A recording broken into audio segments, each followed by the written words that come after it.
So Ellen, there's data all over the place now, and a lot of it appears in digested form in the media. But that's cool. I mean, they've digested it, right? So that you can trust it. What a setup. So I'll surprise you by saying, yes, you can, in a way.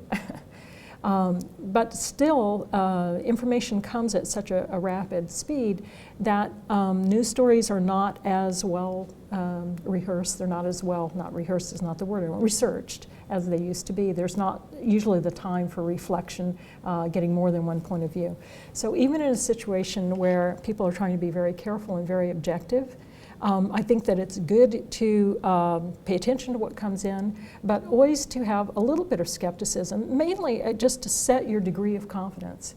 Where do people get information? They look up something online. It's not news, but they go online to find out information about, say, a diagnosis, a disease, healthcare, where they get help. I think we really ought to broaden media to everywhere people get information. Exactly, that's what I'm trying to say. And then I think the question becomes really interesting. So there's not always an attribution. You don't know where it came from. It's not that somebody's trying to fool you. It's simply that they didn't let you know where it came from, so you don't know how to get more information or again, decide how confident you should be. Something as simple as people have moved away from putting dates on information. And so trying to understand, well, that's true, but it was true as of when, things change a lot. Yeah. But I mean, it can, it's 94, it's 2004, it's 2014. Some things change at a huge rate. And so as you see a report through media, even if there's no date on it, that can in itself be Actually, I have panicked because I saw an article saying the winter was going to be very, very cold, and it turns out somebody had made a tiny update to the page, and it was from 10 years ago. And so that's a great example. Pages are cached. I think that's right. And so first of all, can you find out, what can you find out about it? I think that a lot of this gets driven by what the public demands. So as a general citizenry, as we began to demand better attributions to the source of information, to the dating of information, then people will tend to do it more, and that lets you, again, set this kind of confidence bar. But the source gets to the idea of credibility. I think that's where you're going. And I think there's a bug in the way people treat credibility. So they give credibility to people that they agree with. And so they wind up kind of in these polar camps, agreeing with themselves.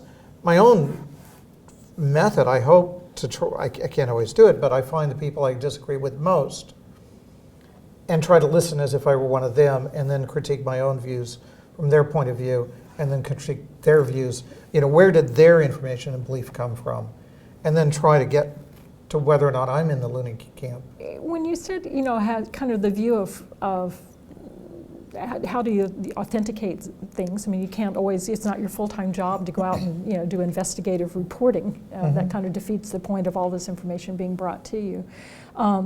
For me, it's a little bit of a slippery slope when we think about what makes an authoritative source, because I come out of a background of sort of the hard sciences, research sciences from a long time ago. And from the one point of view, one of the things as a research scientist that you want to avoid doing is believing somebody because they're famous. I watched a Nobel laureate make an outrageously wrong statement in front of an audience of about 1,000 people. And they're all going, And they're all going, yes, yes, because he said it, because he has a Nobel Prize. And what he said was outrageous, and it was not backed up by data. And it wasn't even backed up by what he knew or his area. Well, right? and here's my key point. It's not just that I disagreed with him, and I do, and I did, and I still do.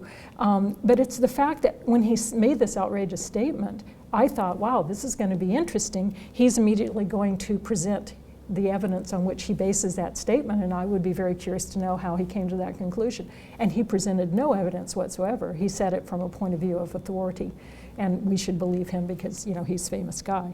And that's something to be avoided, and that was always kind of a pitfall in the area that I worked.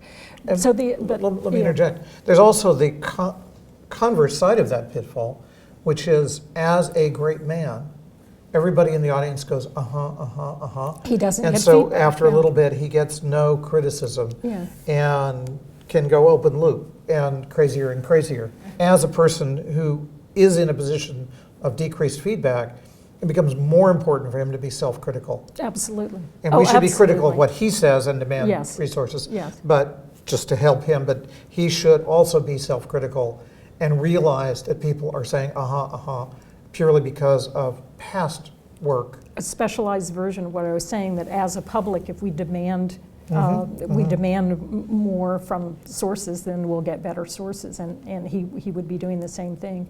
But coming back away from that, there was a different kind of authority that we looked for, and that's what I meant about a reliable source. So research papers used to be published in physical form, and they were published in journals that were highly peer-reviewed.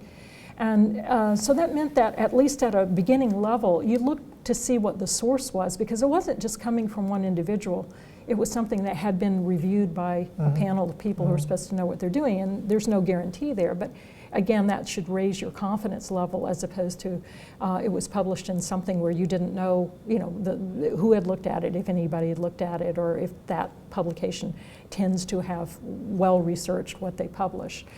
As a general public, we can very quickly get a lot of information. You can at least realize certain things are happening. You haven't looked into them in great depth. If that issue is of great personal importance, and you'll dig deeper. But it's good that we get this kind of surface, level of information. Where it becomes, I think, challenging is that surface piece of information doesn't then give you enough information to say if you need to look deeper on that one. That top-level report, kind of surface level of report that might come to you through Google News, that's a fine thing. It draws it to your attention. You don't have a lot of time. But it'd be so nice if they give you links. But if they just gave you a little more information, and a little more information even in the article, instead of just saying a study was done on 2,000 people, a study was done on 2,000 people who were selected by these criteria. Yeah. It's not a lot of additional information, but as a public, I think that people can begin to reason from that and draw better conclusions. So I would love to see that shift, that becomes more the way things are reported. Also need a bit of a model so I think it's important that early results be communicated. There were some physics results recently. One was the Gran Sasso discovery that the speed of light was wrong. Oopsie. But the people who did it knew that there was probably an error, that they just couldn't find it. So they released the thing saying, we think this is in error. We'd love the world's help in finding it. And then the recent one of gravity waves. Yeah. But the cool thing about the gravity waves is they methodologically insert false alarms into their own data. And only a few of the senior researchers know which signals are false alarms and which ones are not. That's a beautiful example. And so the researchers themselves are very skeptical of their results. Your two examples are really interesting, because you're saying, how do you insert self-test to see what's going on? And that first example that you gave, where you said, go ahead and publish an early result, but basically say, look at this, but be cautious. We only understand it up to this point. And I think those are for some serious scientific studies. If you take it to the broader, public, taking in information about all aspects of their lives and taking in information through media, I think that's a skill that people need to develop, is that sense of look at the information, but go ahead and look at it, use it, but understand that maybe you should be a little less confident about some sources, a little more confident about others, and keep looking for better. We've talked in general ways to say it's important to do these kinds of things, but what are the actual actions that you recommend that people could take so that they become better consumers of media? So traditional media is hard because there's no way to speak back very effectively. And the internet fires back, though. Yes, and that's what I was going to say. So on Wikipedia, for instance, there's a talk page for every page, and you can highlight problems you see. What about beyond Wikipedia? Let's not just look at that one example. You can become a voice. I think that people reacting to articles that are good articles, giving negative commentary back on articles that don't seem to be reliable, speaking out through comments back, can actually have an effect on what people choose to I think also publish. People need to increase the level of discourse, not just shout, listen and talk, and that if people just shout, they should be accorded less credibility.